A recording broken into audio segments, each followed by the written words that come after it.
Alhamdulillah, salatan to Allah ta'ala barkala.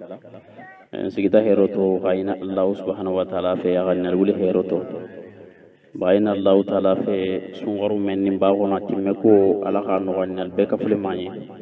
Sungaru ti sabanna ulem biti aben tibago kharo samu kharo nani namo tiltani lulo samuga sa wulufula ani samuga ani kili. No les 15 4 mois 2021. Alhamdulillah bayna Allah ta'ala fe na sungolu ala ba mutanni ala ganjino bol qafari menala ni la sile men kala hayna Allah ta'ala fe ala ka baro no ganni akelo ala ka no ganni ni nga kala ka muta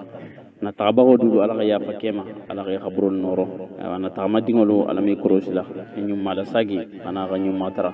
men tamu kay tikuti men tamu barakuti ala ka benwa ala kan temendul ke sigi bagoti suja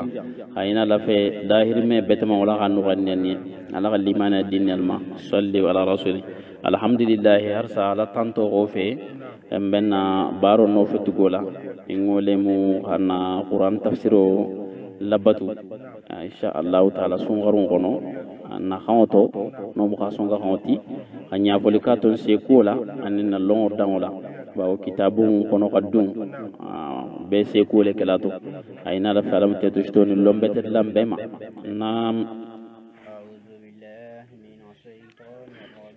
mbetango nyinina Allah subhanahu wa ta'ala fe aganteni atel be tanga kan kisira kurosi abo shaytan ma seytana men nakata alala nemo bula janya fenti nam ngan sinsi ni Allah subhanahu wa ta'ala to barkamati o memu duna nema la bolingo tigoti e son tay sini la sto nemanto e manson isi ni la sotato o mun nemati membe bela boli son anim bango benyi arrahim la rahina garkharalimo o tigole mo Allah ta'ala ti o mamugol nyemel je kutu ala ta'ala ala ganna je o jamato na suy men bekela ala ha akke sababuti ngajeni jamanto nam mbe sura ngono bi ebe sura men killa go suratu sadi suro mba gono al huruful muqata'a adu harfu tegeli ngoleti e ko yasinul benyame ko na nyogon na dukika nam suratu sod makiyatun ajigita lakila gatu makka sigoto jani gafrego afudol sitana madina ni suran jigita gatu makka je ahayo be kafulingo nam ahayo be kafulima be benna haya tansagi ani haya sagi tansagi ni haya sagi wala be suran gono menala dunna ole gono ayna la fe hero menu bala ala ge dinal bema hero menu bala la ge kharfan alma nam Allah subhanahu wa ta'ala qad Allahu a'lam bi muradihi bihi sad nam Allah subhanahu wa ta'ala wal qur'ani ago akhi khali al qur'an lanno mukharam fenti nam zi azikri o memu kufolo bangelim batigoti wal qur'ani kan qalinin kharam feina zi zikrin memu bangeli belebele tigoti atele be kol be bangela wajulolu takasolu o bangeli batigolemu nin kitabun dinomu alqurananti nam bal ante onya wal maabula nam e khalo mu'minu nolu fisra wallata fi izzatin ibe fambunya le gono anin fogo nyogongo ya Allah subhanahu wa ta'ala la kilala bal ladina kafaru anteni nyamma mu'minu nolu kheba ala to de fi izzatin ibe fambunya le gono kay fambunya anil iman qabul liman yama alala wa shigharin anin fogo nyogongo ya nabi nyumawla anin nabi nyumaw konniya nam ala go jelu mogo yadante walma mogo fambunya la jeli lebeje a halakna ninta Allahu ta'ala go be halagi khakom makangolunya min kharni kabri jama jamalto harni lemu sankeme jate jatelu depuis o jama jamato nam fana daw olu ka gango ko e halagitumo e khakule ngol bo ka gango la nyini nam wala tanafa manke tumo menna manasin niga de manyini tumana menna ira gangun na bo gangun ninda makasim manfusinya ima tumana menna ala la halago na tema fana daw ira gango gosi wala ta amanna fake hina tumana manasin de manyini wato amansoto gangun nyini kililo manfuinyi nyema jigi sembe mansote bulu mensini toro wala ka boyra nam wa ajibu kafirul be kabaku yalinne an khafo jaahum khana te teluma ko baga bagali ke bagona te teluma ko bote te fanne luto wa khala yo kafirul be khantu ni khemmem fele no kilati ni mu magicien leti kadhabun anin fanole muniti khaytalu kabakuya tale ka sababu ko kila dingo ka boyte fanuta bo imagine kabako mo kikalam talo karsa fanga bo karsal to hake mokoti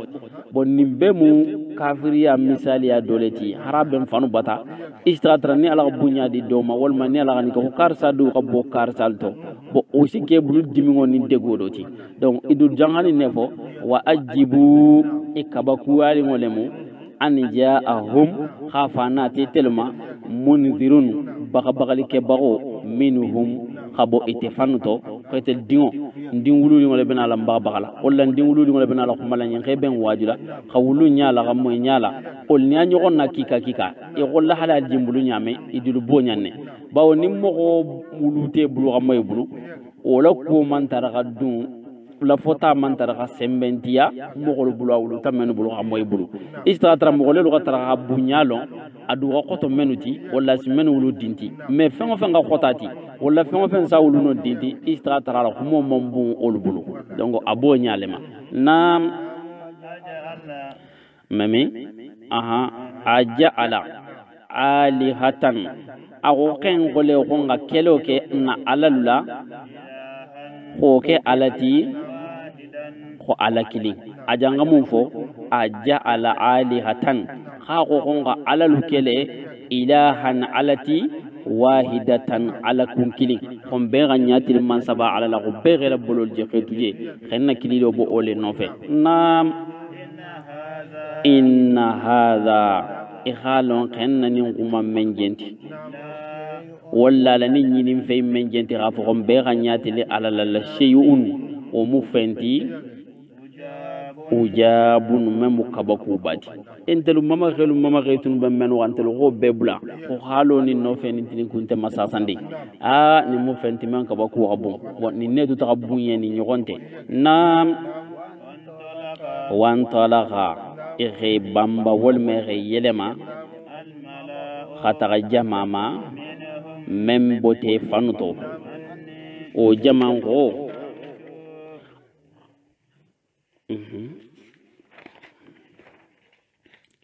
wa jamango anni emshu ali tagama aluka sabari alla bololuga igalo boliku menjente sabata gande ole mu fenti membe nyini ndimbe bulu wan talagal mala'u minhu jama dole xeñogo je ono beto ila lada kuntigol ni la boltigol ole lo xeñogo je xa bengango do sabati anni amshu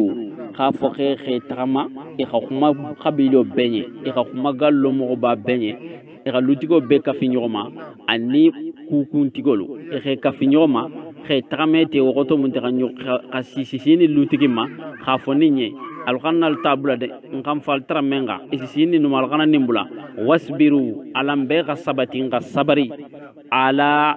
alihatikum na bolin wa ngamen tram fal bulun kan nebula de ko mo nyabala nyame dal gam falel trani na sila to nyatio o fanni ati sila mo itento nyanyini na do ite bo butili mo lega nam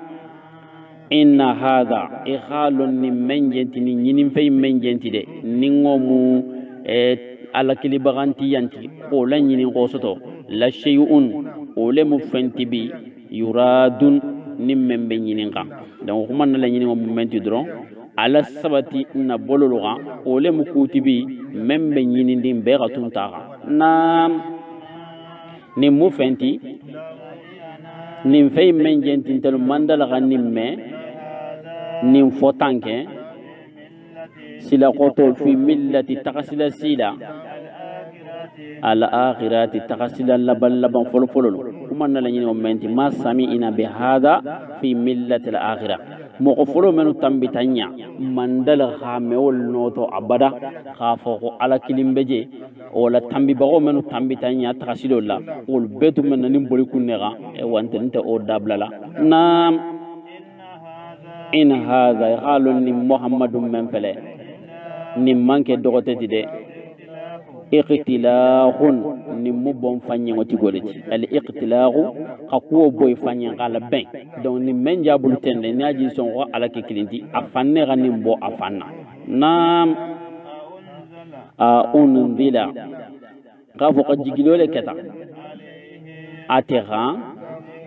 الذكر القرآن ولا جيتاتا واجب كلام ولا جيتا أنزل عليه أو قد جيتاتا الذكر واجب كلام نمو مغول بلس لا نمو القرآن نام من بيننا أن تلني يغنتي بل عبولا نمن جنتي نين كافر في شك بسيكولتو من ذكر القرآن كو سيكو لي بسندو مولا القرآن كو لي سيكو بسندو مولا قال الله تعالى القرآن جيغات حتى ني مغول ني نيغونتي اكو ما مغول ني القرآن جيغتا كيلاغا اوللا على غو بل هم في شك من ذكري نينوبه سيكو لتو على كو سمالي فين غنو نو القرآن نام بل انتو نياما تمانا منا lamma faga ke yadhuruna foni no gana nene loke yangan qatola am walma abatalu dulale ba wagandelu ala la hinno wagandele balulaba imari ke ala muhammadu memu mansabati memu dilo mansoti al wahhab memu dilo mansoti am walma inda hum khazain rahmati rabbika ete muhammadu marigi ala la arjige gondingol be kafirin buluba al azizu o man samme munni la seba gotigoti al wahhab o memu ni bagoti nabi nyumanya asata gadi mugam nam am wallante lahum abe kafirun nyemba mulukum marole be nyemba sangulu maro belel buluba anin dugulu maro anin femmem bol ni nyogonto maro belel buluba fali yartaqi ngole mi khayeleke kata sangulo bundalma jundunu kele bulo ole beje odla kilimo laje mahazumun kele bulo membe sifayali kabirin gabo jamato kazabati igafanyante yaloke kakonni nunya jamaa gafanyante yaloke nuhu na jamaa nuhu ke fanoti adango duluga ada ke fano hudu ke fanoti firi auna dude o mengeta tonte golen tigiti wodu musa ke fanoti samudango duluga salihu ke fanoti lutu la jamaa lutu ke fanoti wa ashabu anin kafu nyogolo ala aikatu yiri gorobe dunke dulu gasu ayibu fanyante ya ashabu la aika o mu yiri gorobe dunke luti e wasu ayibu le kita ulma wala ni gani mafle ni teduna la da goto lemu mo ndi ni na ta mo xamo gol bula ala la siloga e wa dolsi la batu mais la batu balo le be siya yala ole be la kosila khashiyaya aji ole fora ni misali abedi kungole mi temmen bala kila dingol tambo ko fe temmen be teto stila la kola ni la kosta nyaawnya isi miri ninuma nin ketani ni na itemme sutiano nilla wa fuila asikuito ay sabarito qur'an ko mo oledi kayna allah subhanahu wa ta'ala fe ala ka famo dimbem nam akoni nu be kafuli ma menjenti ala ahzabu nimbe mu jama le to gota gata menuma kabrin sangoto khana foje ajangana ole be ka finyoma khoninu mu jama le ti akhumate ganyame ko musa guntala nyame ako ulaika nim fengo fen nim menjenti ni janga fotende ala ahzabu nimbe mu jama khulu leti menu tambita nam in kullun ninu kilingo kilindi illa amanke dogote di few foni mbega fania le tege akila dingol ke fanoti kazzaba rusula ninu bega alla kila dingol ke fanoti in kullun illa kazzaba rusula ninu bega kila dingol ke fanoleti nam ala ga wajibiya aga yanga ngato wajibi ninu ga anin fin yanzurun ibe sigilin ga femmen na ono ani mo menu jenti ni nunta fen gotala kono ni fo na ka tamman kan wati man kan kun kilindoro amman kenu nye min fawakin khafula sagi babe ma o yanga katana ha wa ma yanzuruna makangolu te fusinya to felelindoro haulai ni maka kafirun ni duna kafiro fon fen di fobi ni man son ala bulinte fusinya to feleli wo te ente sigilin ga fuila kono illa soyhata wahida fona kata alla lamma kun kilinti mankan wala ningo kelimma doro malaha ni ala lote halago ha amman kenyen few min fawakhin khafo mo sotono memmenalo yanga ngata na sagila ha boyra nam wa qalu ighantu ntigi ala ajil lana atariya khitana igatege dula do tariya antelunye khakon lungonya akon fese lo lungonya igani mamme nim folimma kila dingol mali menye wa khalu go itafanul ji ala tarale fanu yanga ngatola rabbana ntigi ala ajillilana atariyanteluga khitana o goto ninni dula benye yanga ngatoto bogodo kutungi gola botunteluga khabla yawm alhisabe jani fese lo lungo gasi la haraga jang akan thala simma jan sasandi harni mogol beje wallahi haraga jang wetelo na ha bega ngitelunye nam esber ninni ko mo fota kila dingo wala ala mogo menga ala valeur lo ninni fota menga ala le yanga ngatolo abe degulale nin kelima ala sagi ta Muhammadu gongo esber Muhammadu sabari fenga ebe men fo gangi ere hakilo la jigi na jongo kun no mu dawdati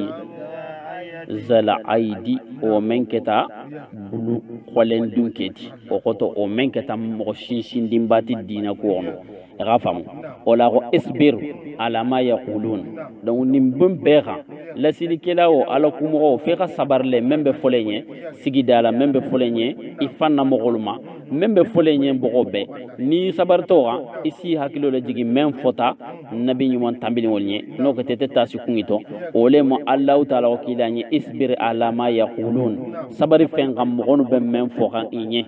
wazkuru ika kufoloke abdana na jondola Dawuda no mu Dawudati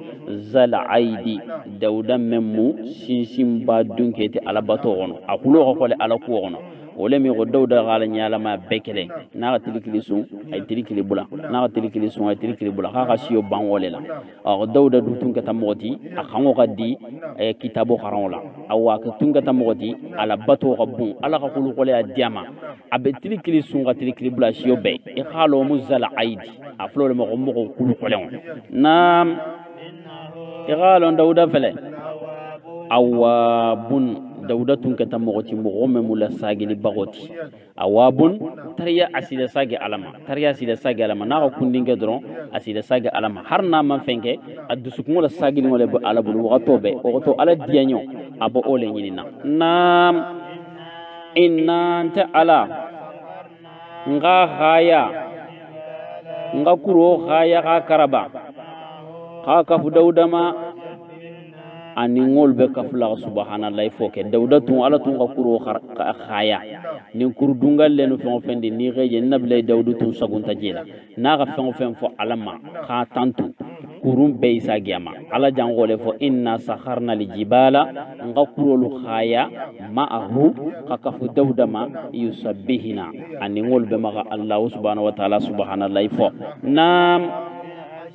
bila asiyin o be kala wuralla wurandi wala la gasra wato dawdani kurol si ala tantu ka abarikala nam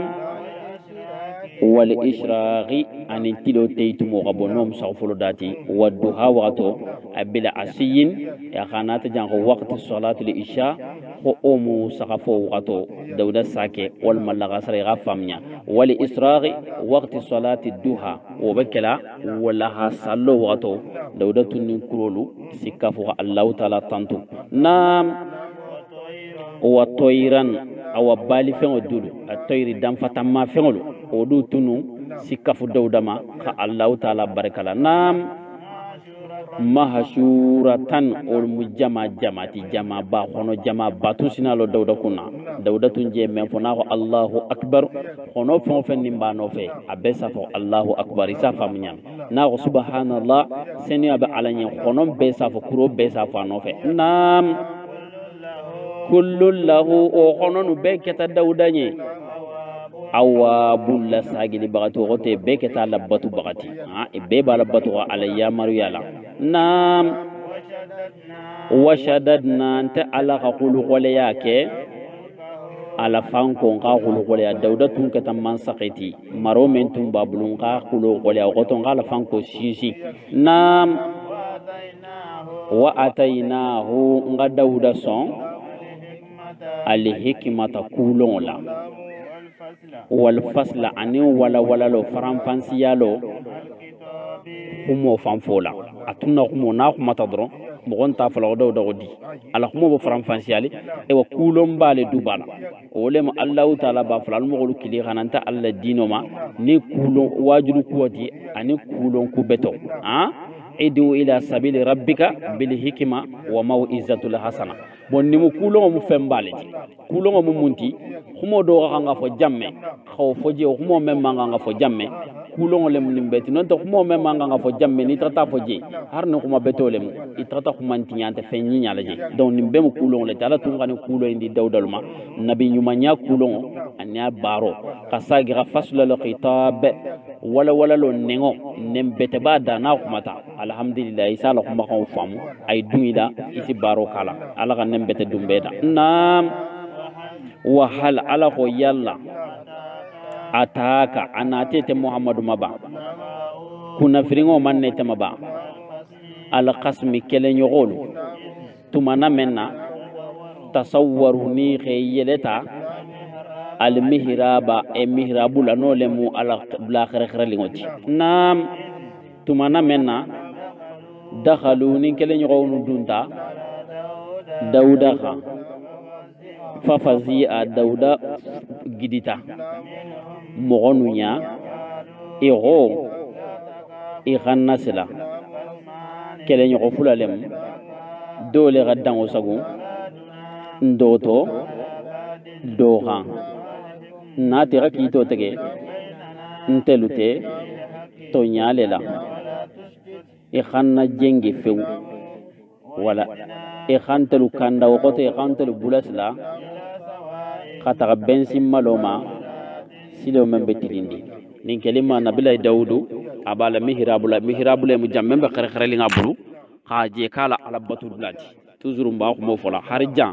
ni ga khare ka sugandi kha fo nabato bebe kala janne ni be ala kilida dron ibe denna ta jamme aflon no mo mihrabula dula korosilingo ina fo alji mihrabul jela misido la nyame donc me mihrabu famfante fenjan jaman banti mihrabu mul almamo be tala lola jamme ninje be kharkharli aflo le mo mihrab donc tumana men dawda be no ko abo kono lemu kele nyogo do lil nata kana dun dawda kha kele nyogo nata dunga kha sasande ala jangole fo kila nyo ko yalla hal wa hal yalla wa ataka amanne te muhammadu maba nabaul khasmi kele nyogo la kuna firingo manne maba izi tumana menna tasawwaru ni khayeleta olma ni khayden al mihrabula yelelima mihrabla iz dakhalu tumana menna dunta ala dauda kha fafazia itente balili mo mentinol duntera ay dum malo mo du si dunne ganje asija tegeba fafazia dauda gidita minhum mogonunya khalu mogonu galon ko ila dunno ke tabbaloti dauda ma mogonu ko dauda la taqaf ikhanasla khasmani kele nyoko fulale mo goto mo fulale be kelona mo fulale re nyoko soto ningo mo fulo re nyoko soto na tole kido tege baga ba'duna ndole be je wo yadata wal ma khaddan wasagu ala ba'din to nyoko kilindora fa ahakum nati rakito tege baynana nteluni nyogonte bil haqqi kitin ke tonyale la de wala tustit i khana jenge fe o koto khana do dia nyola batu nam wa ihdina i khambulasila wal megan kanda ila sawa'i sabilin qatrasilo temo famma o koton fote nyoto ko menna e ko koy ma fonye wala sasande jinala ole nyafola kelo ke takumo menna me ola ni haya fenki kale benin nofe parce que yahudiyalu be profiter la ani men ba fer islamiyati be profiter la janne qayden israiliyalu men be dunna islamul la kitabul gono ina fo qisolu wala mutumaki kam ba fla qisala khalinu tumodolo amandi nya ka sababo ke qisan la khalinya do be je ni me nyalo lunde fasna bambanga ka fo to nyalo te dolti parce que dauda abeje iba fala nyaade ko muso men tumba ko bi gononto ha ani gononto ko le tumbe daudu ko ko me hala kele nya mo ba do beje ko la musukili tumbo ko che gani ko dauda ga itamala batima o galunde sa famu nyame ka ko musunje o diatani a kelo la ben ko khela taga kele dula ko khe tagalima kele dula o sata asagita ko musukili mo futu ko kafwala musubi gononto ma ka kemeti wala ni ninketa ka fo kida dingo dole la baramunin ferenti wal man nabi mo dole la baramunin ti ka kala mo golla on vraiment asi dusukungo sila asi dusukungo sika harni dame fem fono parce que bena la jelale bon ni sinin keno nyaadi kida di mume on ninni nganinke e wa tolu sike nyaadi ko vraiment fenem a jago dusukungo la mo ki kasi da diara mais khatra to nyalunte mais qisan ifansi nam fele ala nata dawda la khara fengo dole la ntani tebesina nafasoto o kharayn gono ninga hayan name hayan mam musufo muso to beje mais hayanga e wanna ajatu lefo ni game na ajatu o musaka musoleti aka sa gole to mais isna o famu hayan gono mais na ajatu ne yele maka ke musoti tafsir tigo dol fe ko ko mo ki ka be nyame harni tafsirin du men jenti ta du ka musoleti mais Allahu alam ala ken kanata ti nyame ndoro ndur sanata ti wonya men nimbemu fenneti dron khala ayite haklo la pour que haklo kan ta sika ni jom bumbuma banato nam ako inna aghigalo haza nin kemmen fele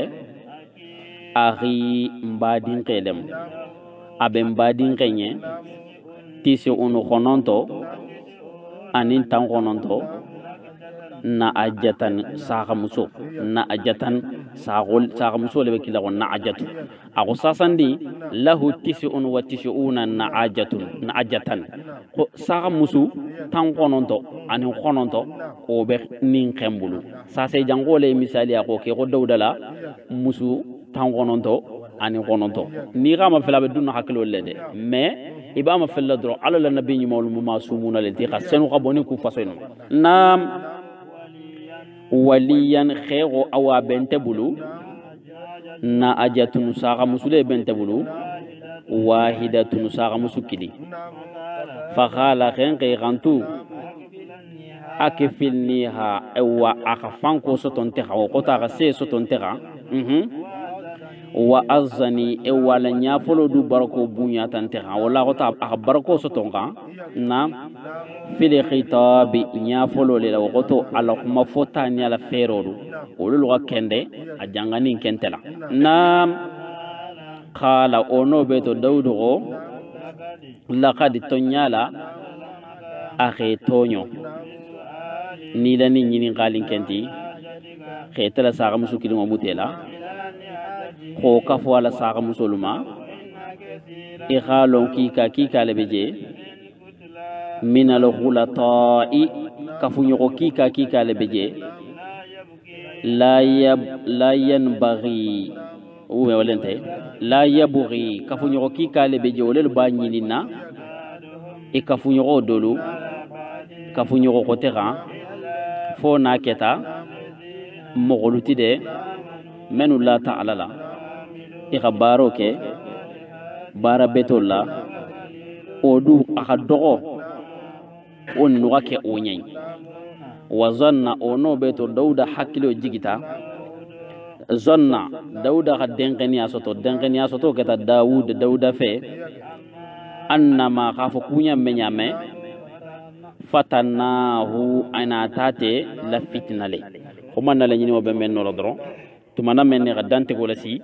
eni ga ko mo sigi nyata ga mafele mo fulani na tete bata sasandi ngana kelo nyafo na ta kelo nyafe te bata dogo ko nte saga musu tanko non tonu konon to bembulu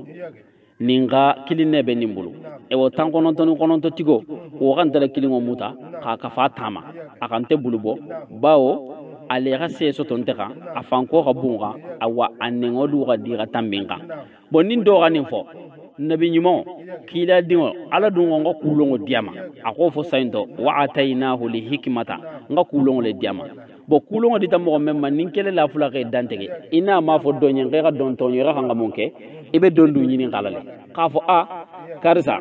agani memfo ole mu ba wala nyadi me o manko ko mangono nin ke kilin kuma ta doro dawda jange khantunya la khad zalamaka tonya ke tonyo bisu alika ni dani nyini ngalinti na ajatika katake tela saka kilima agome muta ila ni ajihi ko kafala saka kilimo saka bi goronto no gonontoma akhe tonyo wa inna kaseeran ikhalon kika lebeje min al khulata'i kafunyolto khanuntelto baranyo kika lebeje la yabughi ngangali banyina ba'duhum adoba nyinna ala ba'din gado hajosa ni mubaranyo kika lela ta fengoti barakila kika beje si baro ke patron do bulu milliaro le babulu iteni la million dantani wa sanyi nge hajo sa do beje si negano kabulu do beje si barake dinya kabulu do fambe je wo sinte de inya ba kafulu ay julo tema o julo ay sage ke hajo sa don nin qasa kafu nyo kika leto donc dawda janga ke jabite khatara dawda man ke don na me fusi o gofet manamna o kelima dawda go illa nimbe bara nyogo ni kafu nyogo kika to de fo na keta allazina mogo kenuti amanu mogo men belale alala o kenu meson nimma ikhaji bo qur'ano fambe janne no fe mogo men belale alala o lu meson nimma wa amilu solihati ani mogo men be bara beto kela o dul meson nimma wa khalilun baraka dogomahum ninu to de o ni manyanga foten ni mogo mansa kala ala la saga ke bar bete ke bago to khol menin ke bara nyolla men mogo mansa konin kelima wa zanna dauda jang khalongo nyabe annama khafo kumme nyame fatanahu kha atela jarabitale bo ala jarabita mumunti dolo kha ala jarabita kha janga musu musukili memuta kha kafu e watama ko ako gala jarabita ko kuma ngoto moleti dolo ko ay wonte ko kuma ngoto le mo ajanga kiti mentege khatra man kafu nyogo do nyininga ko ala jarabita donc abe ko ma ko filo do stoje donc aga ta fenti ndegem fambe men kambete o lemu dawdu ga kito tege khatra man kafu nyogo men nyininga donc ndegem fambulo ko ala jarabita o lela ba ko mo filo le tama mais nim mendulo ke musu kuti e o kemo beni la famille aleti men te la famille men nabi nyumo likida dingolo bula o miran kono wala har sala ga famo dim nam fastaghfara ono beto dauda ka farge su munyini ngoke wota ka ya fanyini ngoke amarige alala wa qarra akhe boy ono beto araki an am sujudu ke bagati ono beto daudu ke boy ka sujudu ke o koto aka fandi alama kan nimisi ajangani kiti mentegete khatrama kafu nyogo nyininga o kitabulu nimisiti ono beto aka ala ya fanyini ala ya famanga fido do ke ni kitina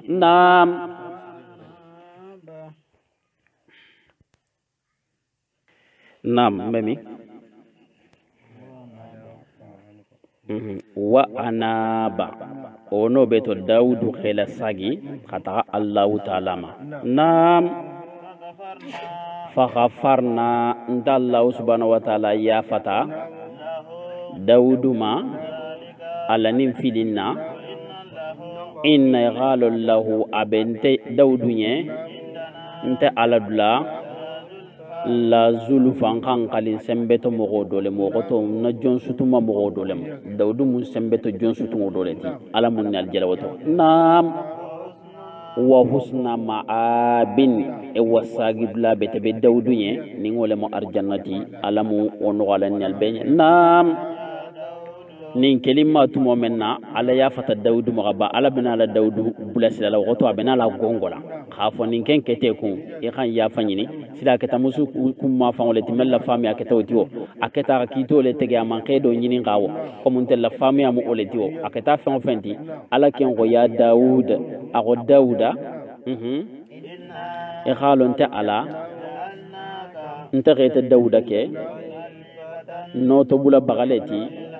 nka dugu gulun no to bulo dimo goto ile be kila dinya la bi kul be ile bulun kay ke khalifa le musasa ni te bota je mo me batule ko ka fo karsa ni munna khalifati wala ni tata khaisa sanni ka fo kulu munna khalifati silam fonte je na fon fon be kala abbe ni ngalo be kala kulu lela e woni te du na ta bo khay men ke tante du ko nte du bo be ni ngalo kala kulu lela donc ala ko le fa on ga dawda ke khalifatan nga kenna no to bulati fil ardi dugu guloga ale mukila dingo taba kito tegela e wakito mol bina le kito mol furale ni e wanta be dawda du nyini ngala kito nu tege nyadi nam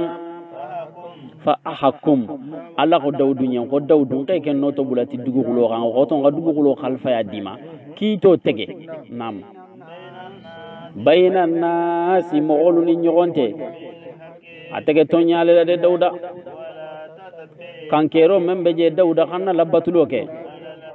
ala hawai ni dia wana koy xanne ni dia ni labatu kiti si xono be iman kito sartoje ha fa ahkum bayna nas ni kata mo golu nya ko kula ni kata mo golu kunti ko ti ko kula iman ngan kam mo godol sugandi mo godol kan tanke ni beba marli telema ni menu na tema la hala wala halala e kan kala kito tege bil haqqi harna gatara isutuma mo gon wole be filoto e janyali mo gon wole mtam to nyati kanna yele manyasi ma geni aga sutu kanna yele manyasi ma geni abe famu yala ala kito tege atege nyama ala sagta kankero la dawdunye wala tattabi'i kanna labatuloke ala hawa ni dianyo munti kele kela fulo si nya fo ite fansalo per to nyante dingo kun wala to nyante fa ko wala to nyante musukun wala to nyante badi sutu fankun wala to nyante e kafu nyogo kun mais isi tere ni dianyo no fe kafu nyogo ni na fammen beje ole jatle ji ni dianyo la batula donc ala ko kankero la dawdunye woni kankero bembe kafuli manye fe ngo fendi nimbo mala mo ni nyogonte to nyala nam ni khalo ni dianyo no fe dro fa yudillaka ete dawda si fili an sabilillahi khabo ala la sidatil niwam wala ni mo mo ni dianyo la batu ibe filale ala la silo made nam innal ladhina yaqalu mu'minu yadilluna ni wolu filita khabo ala la sidatil niwam kema abo fili baganu nye yanga ngato benye menga kole de asoto tanin fenti inyina tale la hara fese fese lo kun ni ga mo mo ndi nante kito tegela mo ni nyogonte tilindi nyala atigo be nyina la hara fese fese lo ko pesante la linga la waji men kitila ko la hara ko sagi be tala kalama ante la linga la gabe men na bendi ko la hara ko sagi be kirama ole ma go fusi manni sababu ya fakete la hara nyino le kun pesante la linga la ko fise fise be tala kala wala batle be dol data na kasol la faniala si dol la baro tinya faniala isi dol goy faniala isi do fanu dabo ko beto afaniala bembembe gundo ni bange to ko dol dabo sigida ko beto hebule fanuye faniala benno parce que menu jakelente lalingala wallahi haralu ngo be tala nyini ngala ni be lalingala isi fanyini nam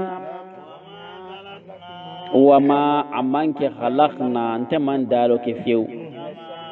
manni sangulunda ani nin dugugulu mawduda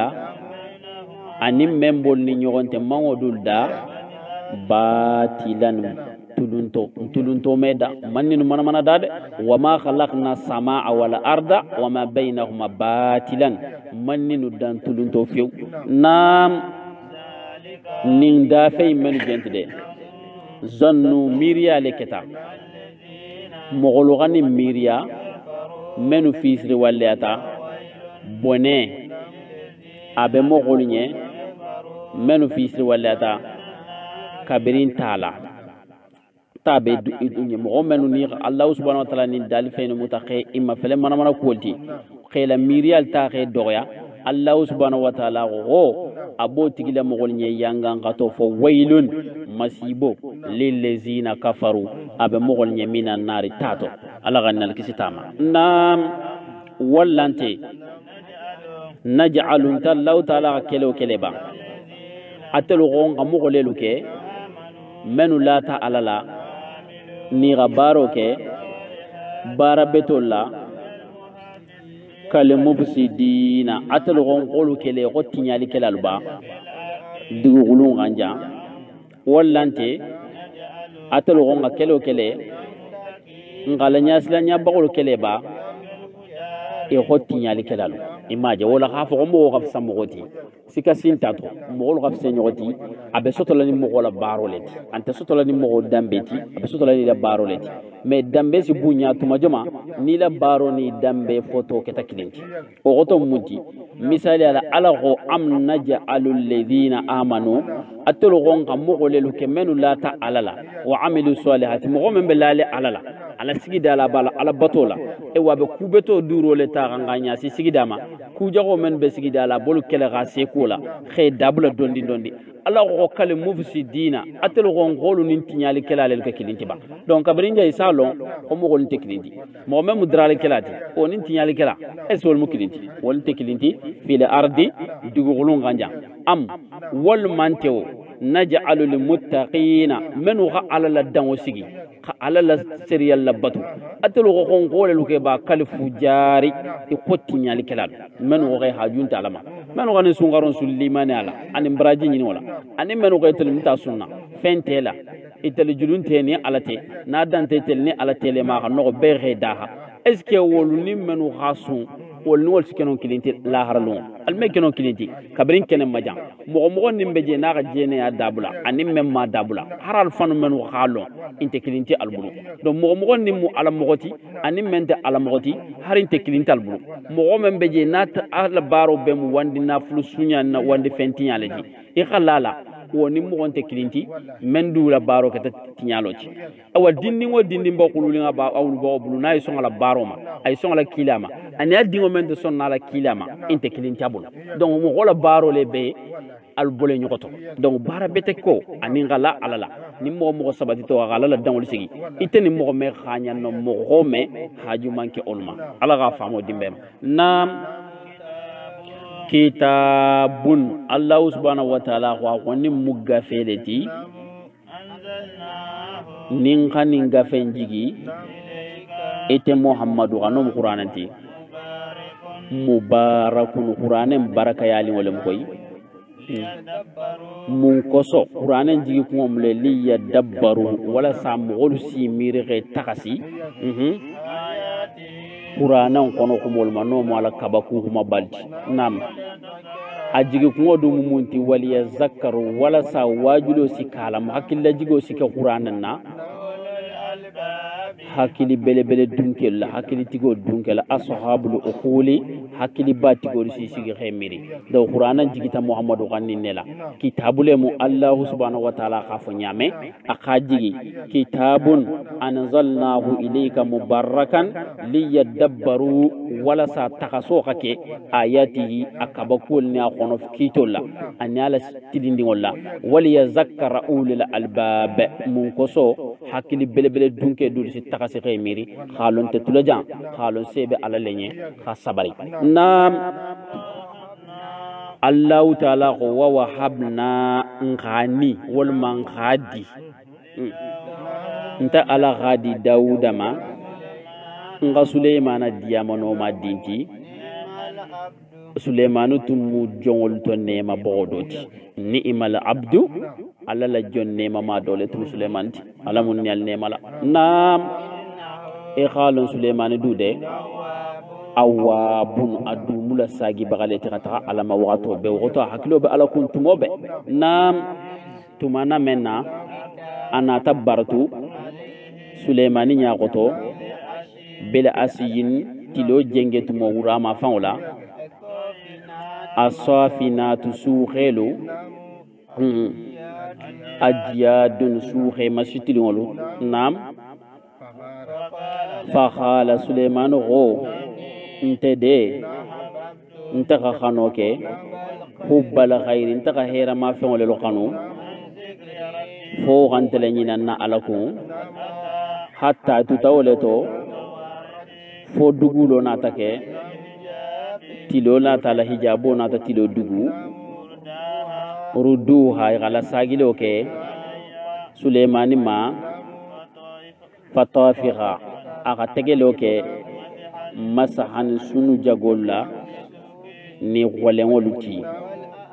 ani rawolu kuma na lañi wobe jammen no fa nabillahi Suleyman ama fo ga hole du Dauduma Suleyman tun suure ki kale tumbabulu suul mashiti shitilion bo sasandi ni suul mashitita Suleyman la suul be bora wurala isa famu nyame ay lo khema fele isi sunu la bori ka sunu la bori ka tagela yala su kurusulu kela ka tagela yala lundo Suleyman tuta oleto iboma fele lola fo la gasara isa famu nyam fo la gasara na tambi xetu sunu ma fele lola Suleymani ñinita ite sa famu ñame amala salli la gasra salli me waxatre te ñini la gasra mem mirili wonte me idu la waxto la gasra le mi sa famu ñame fo na ta tambi amala alabatu bo sasandi a jangole fo xate ka hera ma fengole lu xanu xota ta ka duna ma shito lu xanu no munin sunuti for jangata la ñina la alaku e wa o xofe fo tilo na ta boy xatrate mala alabatu tumana men no kelima ga sunu la sagirana aka sunu muta i mashito menu bela ni ngolu si mo ko la fitina a ko mashitinu be tege ga boyla jaga menu be xangola ani jago menu be toron la a xol be tege ga boyla pour que a ñogona xanna a soto man na lañini wala jente doy ma jaga Dawdu la jarabo fo ko Dawdu ka kito tege khatara amma ka fuñu ko ñini nga o keta Dawdu la jaragi dulati Suleiman du la jaragi dulato keta fo aka suwol ma fele fo ala na take suwol ga ala ñina ala batoku o du la jaragi dulakatoti wala mba fe xam même fodro nabi ñumaynu ni kila dinu ki ka beje ani ala la mo ba ki ka la beje ni ala la mo ba ki ka la beje mel la jarabita ni ninti me akorosi isu qur'ano ta ko woni akun khama fele istratra ala kam mo mel nabi ñumay ki ka la jarabi fen ki kala me jene ya jato abada kha nabi ñumo do la jarabi khadal ta jene aka ko ala ya fatam ime o jenyala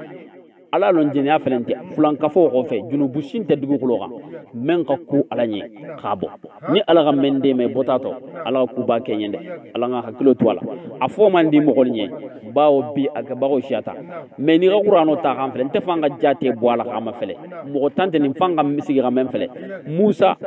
aga mo fa sa tabulu khatara mala wula khama aga mo do liba fenta o sata njanga Dawda la khisofo ka Suleiman la khisofo kunu nga Yunusu tafo ake bori kana jigi gulu ngono e khala butun jiyoto nyego ga kono nim bekete kum fili ti sa famu nyame wal mala jarabiluti me ama fele nabila Yusuf ani Zoliga Allah subhanahu wa ta'ala ka ke tumo menna Zoliga ni Yusuf la nyogo jogono ningo kelima imaje Zaliga ga Yusuf la nyinin tumo menna ala na ta fero betije pour que ga Yusuf kisi khabo jene ama parce que jene ante mo bala tagalanti quoi amusumane reba mabbe mo ba fere fam bunyale soto ila tagalanti ika hange so bo bala o la nabi nyima ni rema fele ime fui traje Musa ke nyanga fo nyame mogo sa tabulu ala ya fatama dauda aganin filinke ala ko nya fatama suleimanu du ala ya fatama ay yunusu ala ya fatama ga sagi khaki kata mogo wulu keme jatima kata ko dulla tubi me me abada konin nabi nyuma nga jene ake agabun kuma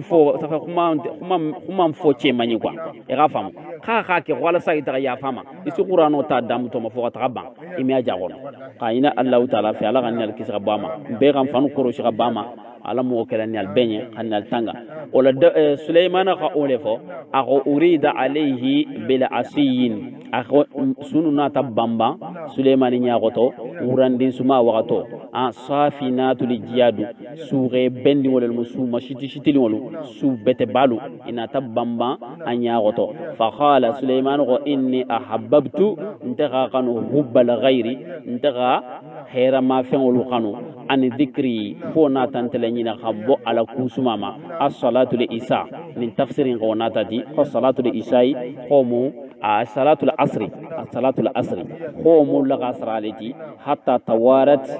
fo dugulo nata ke bil hijabi fo hijabo nata tilo dugu okoto fo tilo nata boy o kelima aruduha ako alula sagilo ke alayya khanantema ni sunula ani suma sitililla fatafira o nobeto suleiman ga tegelo damta masahan nim fangoti abisuqin ni qolen khantiyoluti wala anaqi anin khannatiyolu no le mu jagolti o menu ba ma cieni nyala akay be tege khasagi re fodal tiyol tege kay jagol tege e khame ngafili o mule nal bela bendi wala masito mu fenti ay mo fitina ko ko mu kunu ngafo nyame masito mu fembaleti ala fangafo nam wala khad tonya wala khadi ala ko tonya fatanna nta kala jaraboke nga Sulaiman la jarabi wa ala khayna ngafili ala sigidula jasadan balagulutigo do bula ala sigidula nam o khofe anaba Sulaiman gela sagi alama Sulaiman go ntige ala ya famma wa habli khanteson marala la yan bari maram menyon to mantu few li ahadini maranyon na ganake li ahadini mo signé nta Sulaiman tambili ngo khofe e khalete ala e fam fanne mu mansati memu dilo mansoti Allah taala la Sulaiman la jarabi ni dulandu ko mo gassa e Sulaiman la jarabi ta ala fe e dolugo ko mo kisa kika ba ala mais membe nyini dindron tuma kika nga fo nyanta je qur'ano je nyame ba karana tenne kata parce que la kisa nunya adolu be jabe na la lebole la silenna dino fama wala qad fatanna Sulaiman ala ko ka Sulaiman la jarabi qala jarabi wa ala ghayna ala kursiyihi jasadan nga balagulu tigo do fili kata sigidla nga balagulu tigo do fili kata sigidla nam summa o khofe anaba Sulaiman khela sagi gana alama atubita kuma ngoto munti dolo go Sulaimani atumma di soto wala ma dolo ga fanyama o Sulaiman ka kafuta musu befe sukili ko kafun sukili na musu befe ko musu kille be je ko ka dingo soto anye ko me go di manke e wadi sabati linti woto din kata isa fo mo dasa mo men buluni sinun tama donc musun ko le bange donc kana o la Sulaiman la sesora ko Allah taala jango o le fo ka fo aka Sulaiman la jarabi balagulu tigo dola mentum bala sesora no ma di murugunteti isa famu nyame wala ala le ha gundolo wala qur'ana ken danta jamme maki kan tel beddan na jeli jangani men fo nin ta qur'ano doti ni muqisa tigolla la qalloleti me gosumma o khofe anaba Sulaiman kay kopa anni misita kana alama khala go rabbi tigo ighfir li ya fante Sulaiman ma wa habli mulukan ighamara dimma la yanbaghi li ahadin min badi mo gote xanna marantigi ya nyi wonke fiew nte khofe innaka khalete ala antal wahhab itele mudilo mansoti wala ni mara kabrin Sulaiman tambita ala ma nyi gondi mogotema jinno ko maro diama ka fonyo ono ka be maro ta ga di Sulaiman ma o tamboni bitane hadama dingolu ala ma di moma Sulaiman la duwo jabita ko ala kanna di moma ama di mo duma ate khofe me o la dolbe je yawdel sininta ko Sulaiman la ni muhashidi alati ko bawo ka agama maram men soto khanta fe mogote go nyogo soto khatra famu balia Sulaiman la ni nebenta binji tilo mento ala ma fele dron fankandi be mo membulu bi harina sigidalla wol man na jamana no gono wollante duna jamana balu sebe menu yenni be magol marali ali ma fele beji menkera mokolula ji sago ka nyame jinna dun tol bulu mogol bente bulu fo bogo dole be bulu esena tunketa kha fo goni jinno be mogol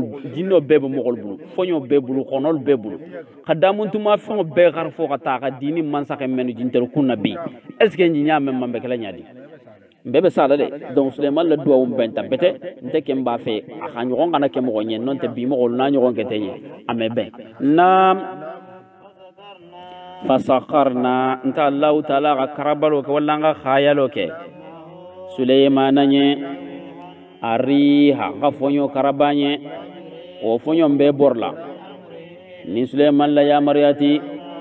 urkha an noya urkha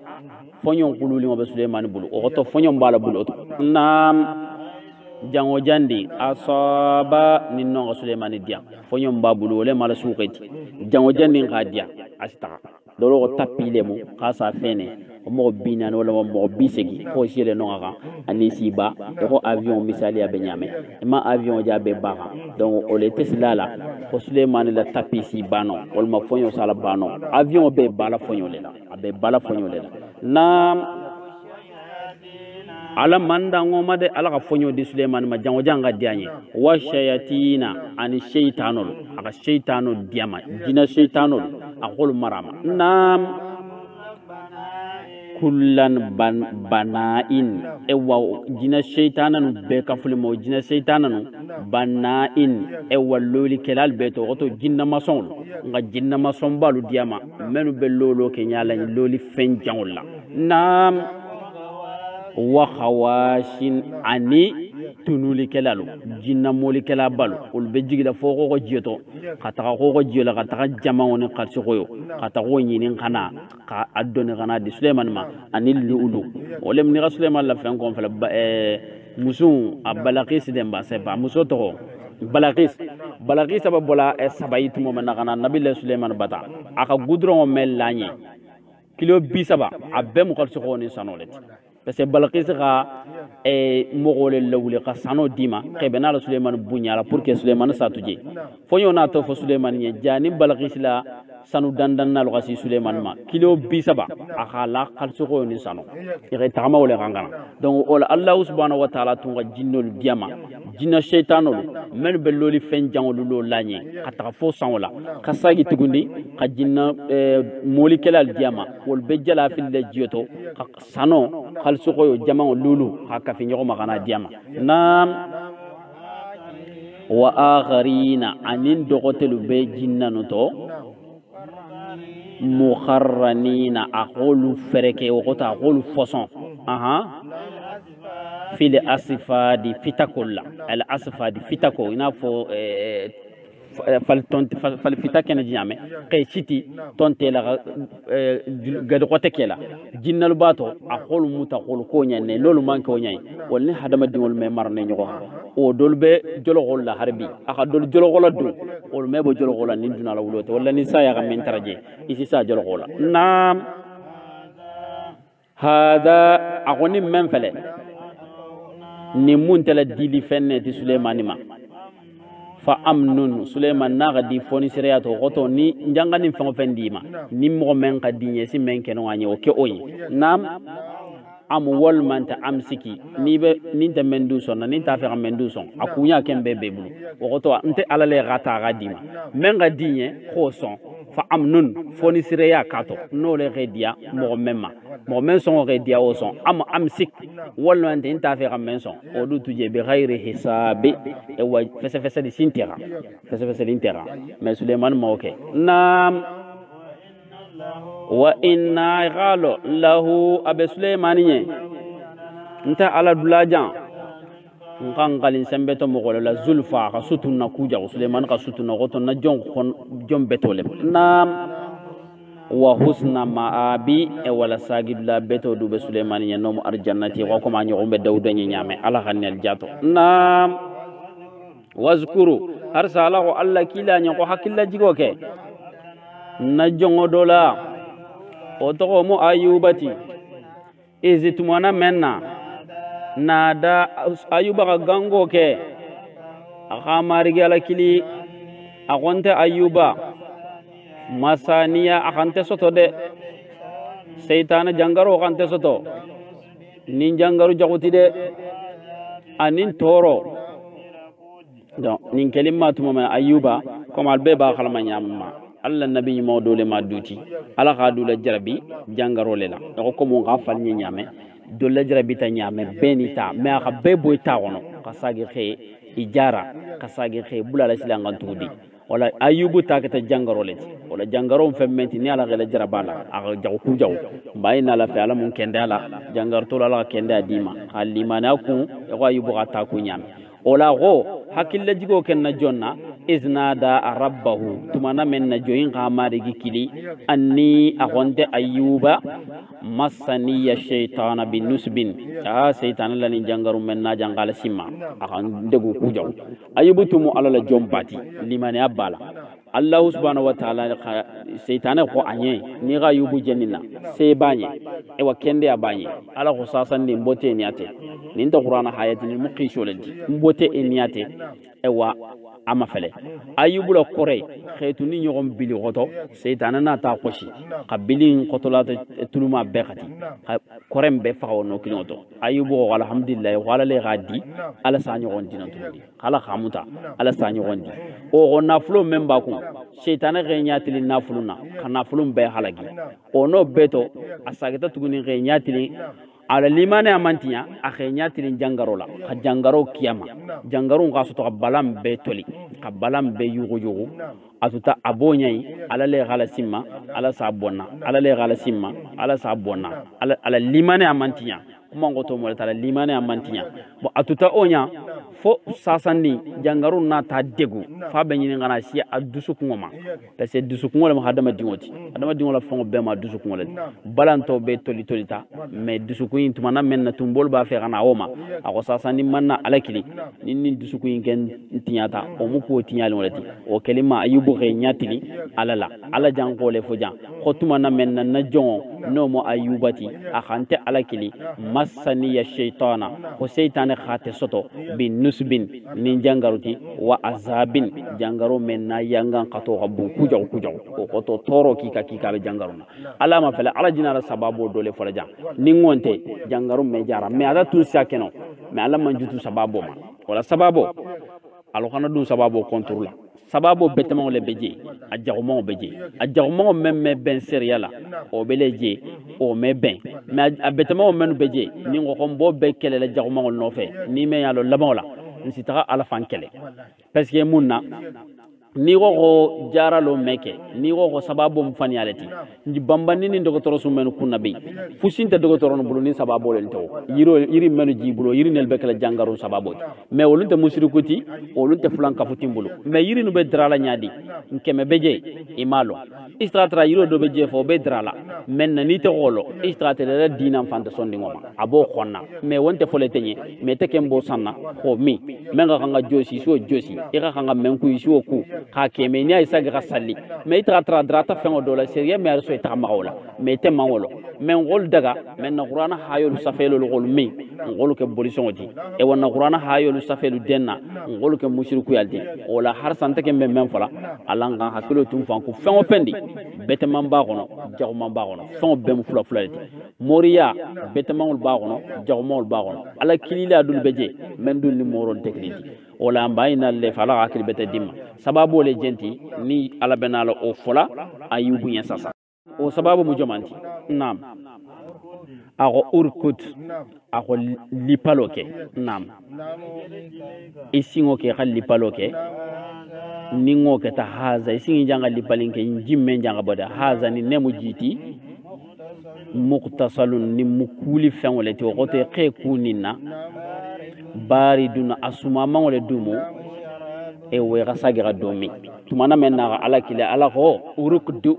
birijlik isingoke e khadugulo kosokosi tumana menna dugulo kosokosi tumamena jisilol funtita kaba dugulo la o jisilal bota singo to jamme ala ko haza mukhtasalun ni nemu kuli fenti isa tare kuala baridun asuma mangolem torotoro wa sharabun e wa min fangole dumo ayuba kay kuni jinnela kay min yo no beto abalagulo kende abe sagitama ola sasa aba fe ramufo aba fe haitela ko mo si kuno nasola mo si naso minno mo si kuno yiro tabilingola nani yiri nuni khalo misali ala khafo khankana won asu ni re kwala ewa asi ikendea walma ni ga tabi gami asi ikendea isa tabi gami abonyai ko docteur yiru ni jimbulu nyame docteur yirim fanu mfelol dagali mentela la hala khalama parce que mo ko do men safono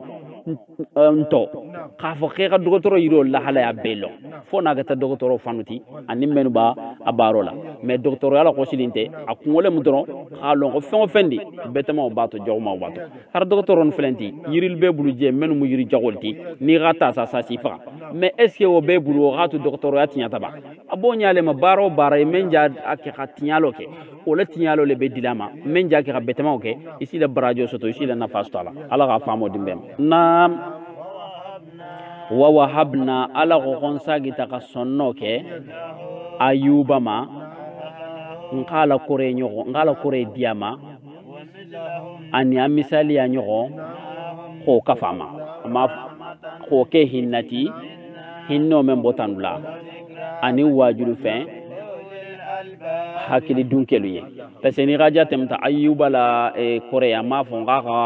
bilo ko se ka befa abbe salima ayuba kendeata ala sagita tugunda la ko wa habna lahu ahlahu nka dunkelu nyogonu diama wa mithlahum ma'ahu nin din tanne tumba ko ngadingo ke muganti wal manin din bina lemo ngadingo ke bisagiti wolem wa mithlahum ma'ahu men tumba bulun ko nyogo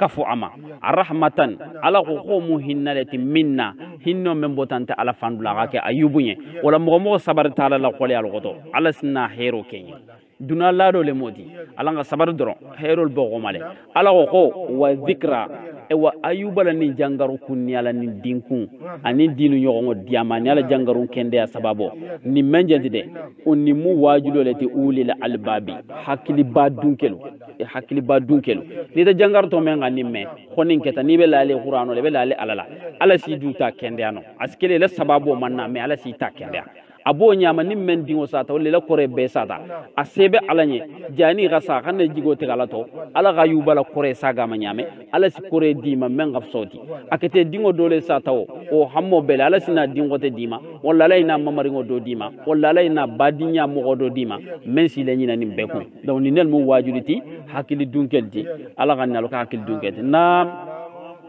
wa khuzi allah subhanahu wa ta'ala wa yubunya mutaloke bi yadika ibulo gono diksan bin yankan wala o goto munti bin sito la nam fadri bihi ikhamusul lipanin ngoti wala tahannasi ikhanna abu alli paloje khatuje kuma na lañi o menti ayuba la muso mentum beje ni anin domolo nata kana di ayuba ma ni baflama waramta o musuni o domoli nata ayuba ni amam bengato bo ayuba khe khali bo fa musu lipa ganyala buo fa ka sinya kemikala to mana men na me musuni domoli mendu nata domoli mu domoli senu waleti mata tumma soto nya famu anata famu o katra dun o fa ka muso buo ala o gabanta ko nyai ete ma famina ta famu ani haramu mansima me nabi nyimo le miti khe khali ko fe ka ganya kemikala o du dum metuno wonyai donc silay fo ala kana solution do le diama ala ko sasandi dirsu ka fi nyoma dirsan dolo fitran mais dirsu kemule bin kesoli sa fo bara sito nyoko ka bingol kafu ka fi nyoma fitran la hala stano bo fa si kemema ni ko bin siti bin keso konte fa ka keme dafa isu siti nyoma isu ke sinya ke la musulipa donc lipalo sike e ko kemo da falioti donc a jan ko le misali adi pour que aka kalim men ko rabwala musodu khana tonyo basoto kungono donc allah subhanahu wa ta'ala jan wala fo wa khudhu bi yadik diqsan mutaloke bulola fitran wala walma bin gumala fadribu bihi e khamusum buoni wati wala tahannasi e khanna musulli baloje khatuje nam e galon ta ala wajadnahu qason nka sabari badi ayuba ma ni'mal abdu nan nema jongo dole ma ayubu katan nan nema jongo dolti ala ganal kati nam e galo ayuba e wala sagi ba wala ma duti kana ala ma wato be goto adu hakilo bala kuntumo be nam ala be ma jombe tolel ku fo jam pour que xeni da sababul fo na xam men fo sababu men qasoto wala toro men qasoto asi wala ka ko mi ko dai te fanna isata traité fandu ba ñogon gono même ba fola wala même ba la mela wala la meli ngobe sila memma istra toro do be dala mais ni ganin kunu ta re bula wono asi do be tala toro na kuma na la ñini wala jendi donc aji ma nabi ñima wala ta na ga menta asi wala sababu men ga degu wala toro men ga soto asi wofo o gofe abota kunto nyame ala si wofo ga sagi harbi i xanne jigo tiga ala la jombe to dole moti idu si kenon wonyay iteme mutinyali kelati bide isi khuluno ala nyanga sagira ke ala la jombe to ala gonno ambeñ abena ala daduna ala nabi nyima ko teleto nam wazkuru hakilla jigo ko la muhammad ku foloke na jongo dola no mun nabila ibrahimati ani adinge isihaga ani ngodu dinge yaquba wa ulil aidi ulketa dinanton ala batula baluti ulil aidi ulketa mo shin dinuti dinan kono ayuba tambingo wazkuru abdana na jongo do hakilla jigo ken na jongo do dula ibrahim wa ishaqa wa yaquba ulil aidi ulmu fanka kolen dunkelti dina ko kono nam ani nyalo dulalel modul ti dino kono wala absari nyal be lola ole dulto khema fele ibrahim la kore yaquba la kore ishaqa la kore ismail la kore ni kore no mu nyalo dulalel ti dino kono ala mun nyal kalawnya nam inna nta ala ngani mo kono sugandi le akhlasna hum ngani no khere le khe sugandi nam bi khalisatin sugandi lo be kafuli mala sugandi lo bela zikra khasagiran ko kufoliti dari fola haralu khela kunya lutuja zikra ad-dari khayka lullaban kufo bagalti o kote tol be alqur'ano kono foduna gawli kufo bago bala fo tabla lullaban la nam innahum iqalun mughnu nta ala batajan nkan kali al mustafaina nin mumo sugandi li wolenti la min al mustafaina nkan kali ngani sugandi le khere nam wala akhyari e wana jon tombon ni wala dul mo sugandi nam agola lo akada dun do ta wazkuru muhammadu hakilla jigo ke nabila ismail dula ko fo mo golien ani yasa adu mukila di odoti nam wa zal kifli ani zal kifli du mukila di odoti nam wa kullu nun kilingo kilindi ninu bemu jon sugandi linete ala bulu ala kannal sugandi nam ni menfele ni mu wajulu leti e khalo ala dansigi bago kenu walma ala nya silanya bago kenu nkan kali sagidula betole bo olunye ala kannal jato ala nya silanya bago be sagidula betole benye nini obota dron el arjanna ko la benni wala ala kannal kewnya ala doka funati to shitolma nam jannatin ala nya silanya bago be la sagidula beto mudula jomanti jannatin ole musardingeluti dumo sardingelu mufattahatan dayele lo bekela arjanna kono dunkelu nye arjanna bundalla albennon kon kundundi arjanna kono albekili lo kera arjanna kono yiri dingolu akika ani min fengo kika abaludlaje mafele lola kuntagala sutungo atra bun o be mu fulambulu kiliti ni mo arjanna ma kutu baleti arjanna bunda be daylela arjanna kono dunkelunye ala kannel jato mutakkiina fiha ibe non kundun dinde yad'una fiha ibe kililo mo goto ibe fengo be hajo nyindi ni lo tamen no fe alni natati bi fakiha yiridingo kika kathiran akika kika o sidi wa sharabi ani min fengo le gon gafo nyame min fe menge dia ko nimbe sungo tegela bele min fengo be sigisigi sembo to nyame ni membe jinjimber minna isila sungo tegol ni membe boisson minna membe kankali ba minna o ji nyame ma arjana du bo nyanne sunna tege misali ama fele ni gantel taje dandi tendro dasole bakala et d'autres ba faire boisson sigabata mais boisson sentanye ici d'autres ba faire jinjimbero mi o le bentel ta dandinte donc o misali andi nyame abo nyanne mais arjana tante sanne dangu mule doro hake pesi ga baro ke jango kuma be janne nola i ga baro ke tuduna to ibe tala sara doro ne talaji ha ni menu retraite ta france ni na ta sigija feje sa kharo be talela sara le tala bankilla wala sakima aw duna du bo nyanne ni ga baro ke doro la haramu sarata dulale sarabetemo isa soto wolma a jawmaw alla mum be kala sarabete tigidije donc a gole la min fon beje wa indahum khasiratun atarfi nyala fele sutungo balbulu o goto musubeje memmi la nyala fele dula sutungo ti gonga misali adinyame atrabu le men be mu fulankiliti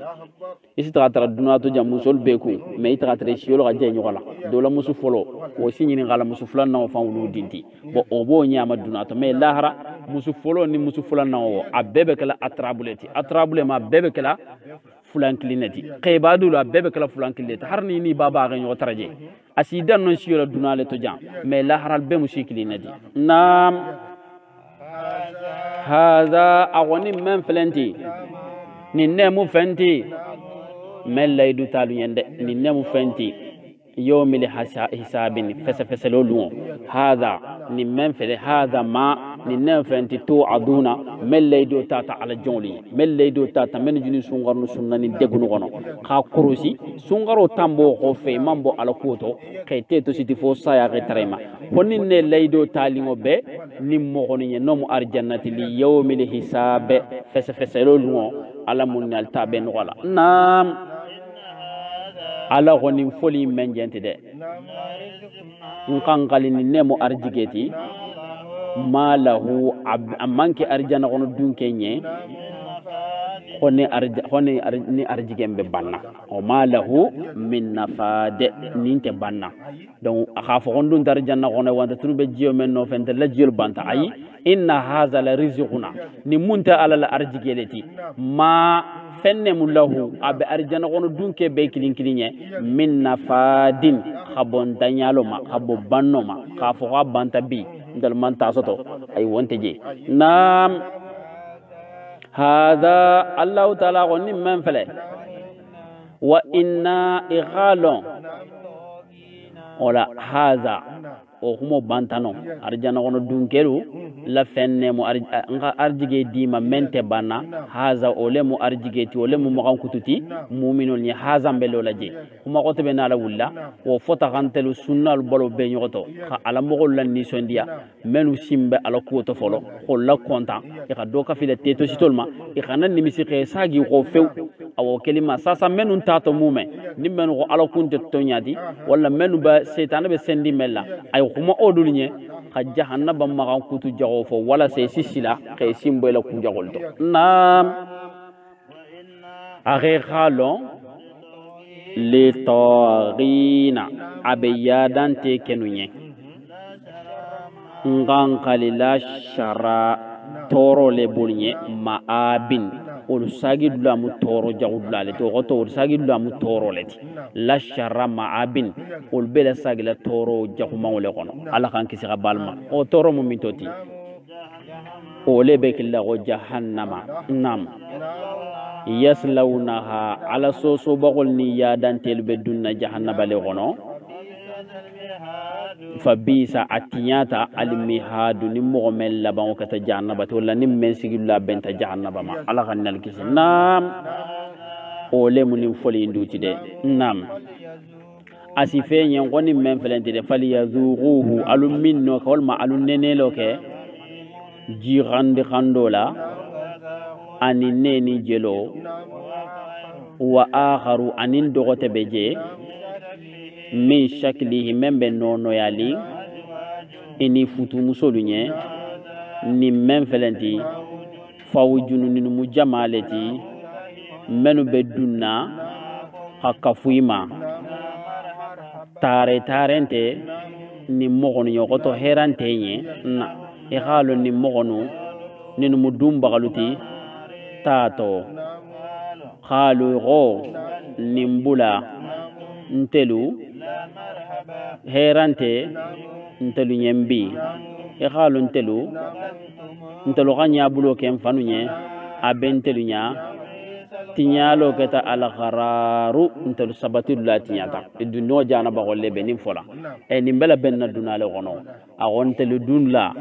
wo tinyata la marhaban bikim herante te kenunye innahum sallun nari khalun ni mogonne mudum bagati arjana ba gono khalu ni dunta jana ba gono tumana bali safo antete antum telu la marhaba bikum herante telunye antum telu khaddamtumuhun ni mogonu habule fanu nyale lana khabara jagol drahol bule fanunya wala hadama dingo fon fenkela ala soso la dunato iba bele kala habule ifanya o ifanne betara saralala labis lana abentelinye o bara jagono fa bisal khararu sabatullah tiyata ni sabatullah katati ni labanullah katati ala ganna laban ko jeti alu isi gantu khaytu tanto isi gantu ko entigi ala man khaddama lana men qanya intelu nyabula men qanya bulo kentelu nyen nimbaran men felele jidilo ke ola yanga ngatola e ko noto bula de tanto ji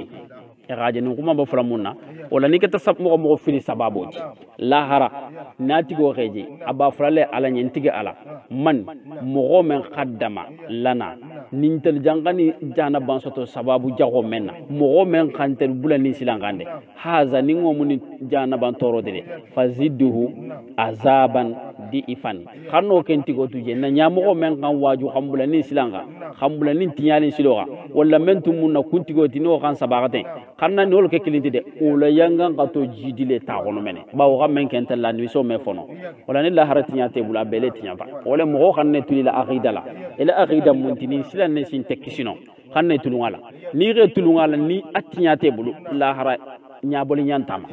ala mun nyal bekisila nam wa khalu isi gantu aman kentelunye la nara kontelisi jelike khaybala de o khaybam mentunu keta nimbolu batuga khambonin toro kolen gono atakhaznahum tatunu ganim mogonu muta khayjele bo mafele amu walma zaqati ntelu kanjenge khaboni mogonu ma nyalula tumana menne dulbeni nefala ina taje bitugo ko tinyata dunato je tumbe menkha arjan silamolla ijole fola malana khalu ego malana antente kenunye la nara kontelisi jelike irijalan kontelisi mo jebi kunna o mo nga kentel menketantelma na'buduhum ninte tunu ketambo men batula fi dunya dunato jam min al ashrari khoshintel kisinon khambonin toroma ma mo shi jenna nya mo banuto nin dunu bol la batu xam faniato ko la rabbi khol senta ko nyinyanye wol manse ataghaznahum ntelu qaw mo gonne mo gonu mutale suqriyan ko oluke jele bo fenti ha am wal mazaqat ntelu kan jenge anu mo gabo mo gonuma ala absara nyala felelo lela nam e khalon nin foli men fele tulun tedeni mutonyale tola alulla la khafu la haram mutonyale tin basilale aqula inna zalika la haqqun nin foli men felenti de ni mutonyale tante wala nam tahasam mankan obena la kela ta dun kelu be fole nyoro qul isi gantu kumbe nyame muhammadu qul muhammad afenye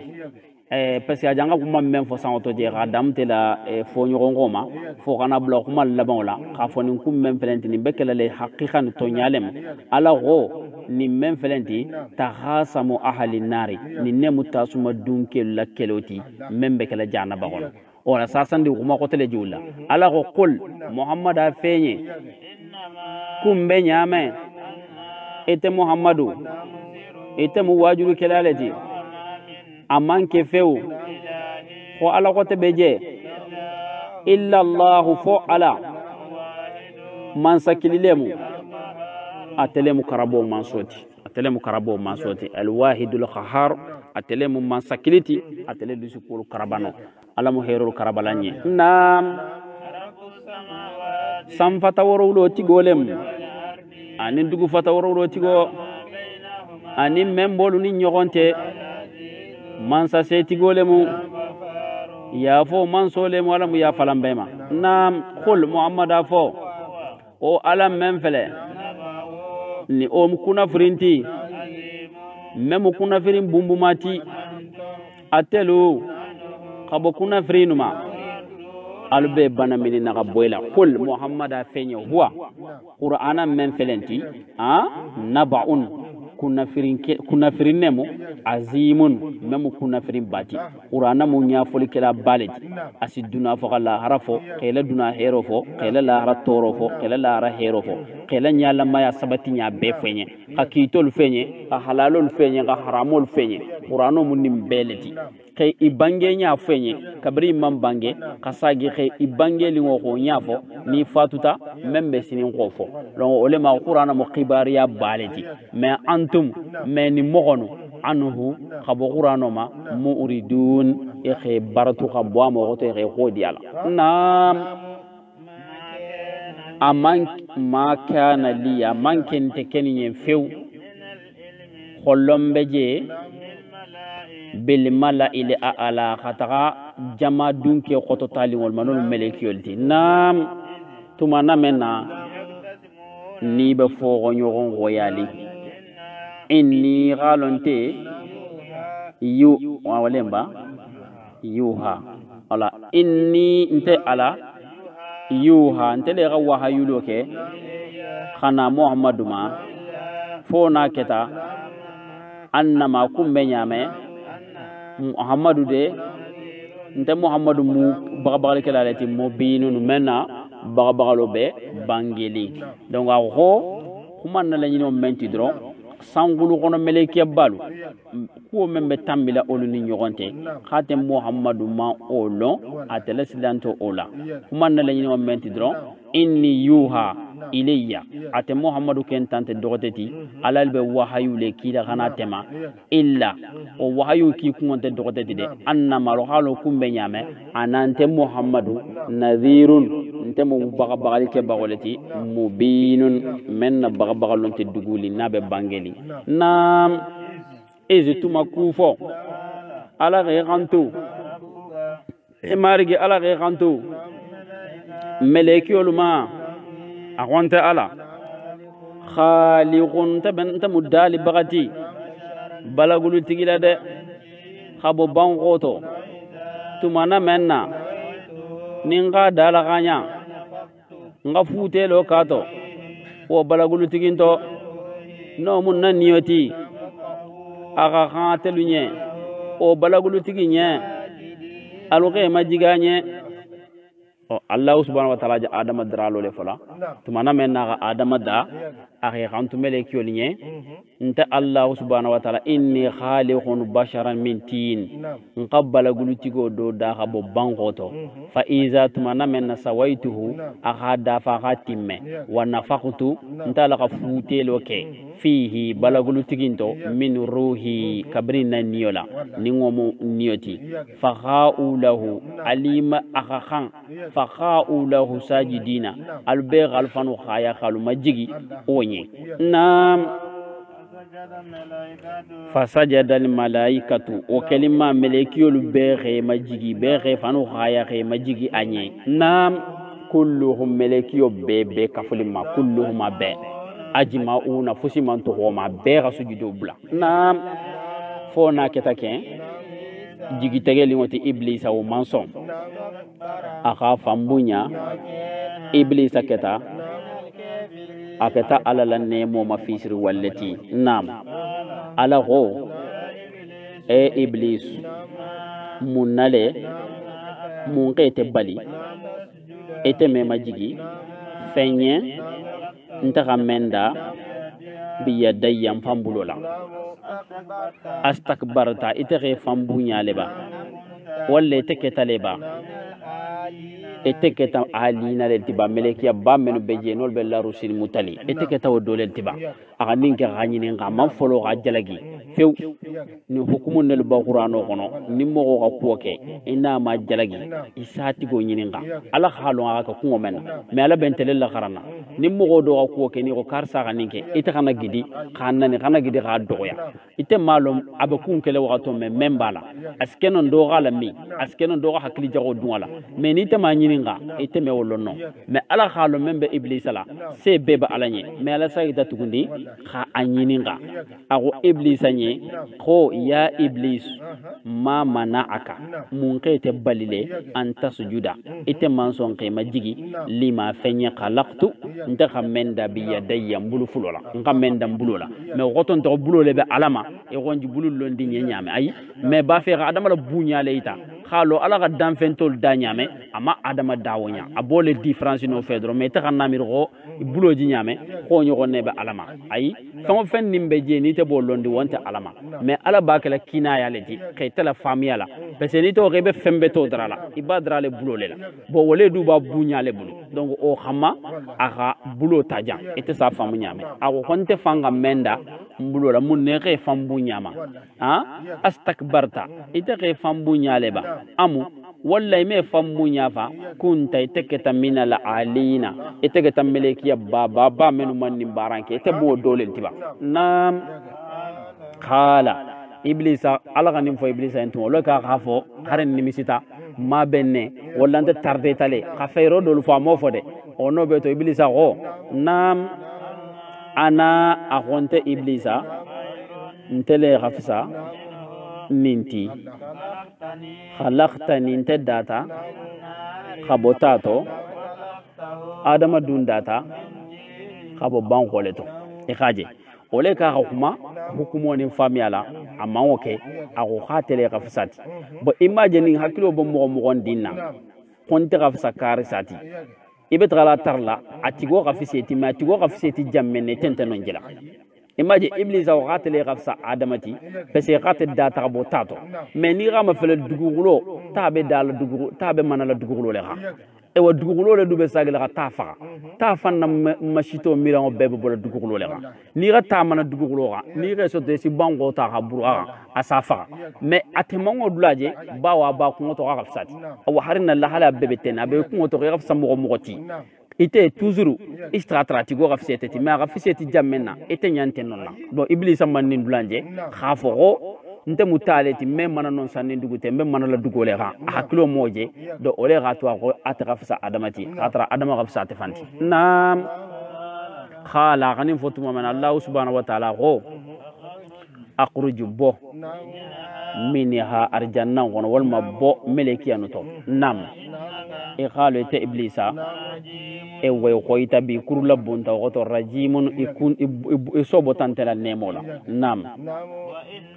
wa inni khalo te iblisa ube alayka inta allah subhanahu wa ta'ala khakete iblisa kha la anati inta alala nemo be janyale ngabele goto na dango be nafta dango be o goto na nemo janyatela nemo arjanna koti o bote tera pulto nam fo ga tagabula lolungola qala iblisa ga ala jabi agontige ala munyanye fo wuli lolungo munyanye fo wuli lolungo fan zurni inyala felo kentenye ila yawmin yub'asun fo ga tagabula jonglu kuni lolungola nam ala go e khale iblisa minal munzarina ibe nyala fele bagolto goto ibe la kono bagolto nam fo gatasi luma me wagato abe londi donc si nyala fele qala fa innaka minal munzurina ila yawmil waqtil ma'lum itebe nyala fele bagolto fo waqato men nim fanka alon nam akanin khibari yani ni denqeni asoto ala batatu momena memba masasa jole fara go nkan kalite ala fanna mansale la fa bi izzatika ni ta ala la bunyati nta ta ala lon wallahi ni la bunyati nkan kale ola nam la uqwiyannahum kan kale fon kana ni mokonu bela fili me kilin tuja be ka falima afansi la ta mo dol ba to fo na kita de ila jongoluti ila jongo menu beni mogono to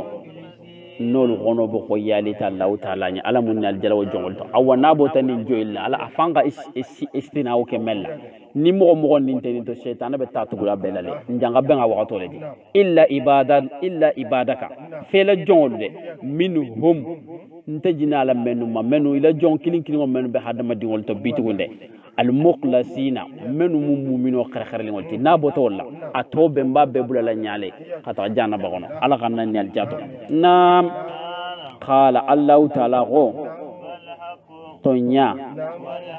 anin tonya de mbole fole nyoy a janga kuma bale foja ako la amla annan kan kalin si faloke si jahannaba fa itela ani mogo nolu khayla batu hadama dingol to abbe kafulima olete si fam mala tanya joma makhalo shaytan nola khala isaga hinno do ki tela ko ibe niyo dianyo la batu ka dinya nyame o beni ate tebe son tebe dunar janna o le beni hayan bulalami ala la hinno rabunta ala la hinno controlaw me ala ko mo dolel fo mo nin kha ala batu ko insi janna ba fa itela ani la batu ba be abbe kafulima ala gannan jato khala fal haqu nin tonyati de wa haqu iqalon tonya aqulu mbole foka njole folenyi la amla anna nkan kalin si faloke jahannama la minka ite wa mimman an mogo tabi'aka no rete no fetugu minhum hadama diwol to ajma'ina be kaflima nam ago afo ma fin as'alukum tamam fenyini ngatelula kanante muhammadu wa sarala de amanke khonte le be wakiliya li ngalla ko la de o manke de nte manke dogoteti fo na ka ta zikrun fo na ka ta qur'anan ti dron wajuru kelane mu danfen o be ka fuli mani allah subhanahu wa ta'ala qul ma as'alukum alayhi min ajrin muhammadum man sarani ni ngalla afenyen kete man sarani ni la wama ana minal mutakallifina ite manke du gafa kete be wakiliyali qur'anan kunyalla inni huwa e khalonu qur'anan te fen kotati de illa dhikrun fo wajulu kelan lem lil alamin alamu benye ni gamela alamu lil alamin ni ala botala fen fen din jejeje abu flo bele mal alamin melekiyolu qur'anan si waju jinnolu asi waju adama diwolu asi waju dam fen o be kafulima asi be waju nam wala kan kale ta'allamuna alusina lo tigi kafirolo naba'ahu alusina ni khibari antonya fanfallo sini ni alason